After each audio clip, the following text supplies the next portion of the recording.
Netherlands நாட்டின் நிலப்பரப்பில் கால் பகுதிக்கும் அதிகமான பகுதி கடல் மட்டத்திற்கு கீழே உள்ளது. அதனால் அங்கு சுமார் 60% பேர் தாழ்வான பகுதிகளில்தான் வசிக்கிறார்கள். திடீரென ஏற்படும் வெள்ளத்தை சமாளிக்க தண்ணீருக்கு தாக்கு பிடிக்கும் தன்மை கொண்ட மிதக்கும் வீடுகளை வடிவமைக்கிறார்கள். உலகின் பல பகுதிகளில் கடல் மட்டம் உயர்ந்து பாதிப்பை ஏற்படுத்தி வரும் நிலையில் காலநிலை மாற்றத்தை எதிர்கொள்ளும்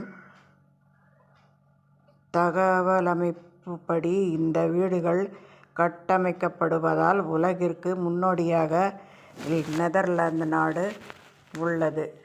மிதக்கும் வீடுகளுக்கு முன்னோடி இந்த நெதர்லாந்து நாடாகும்.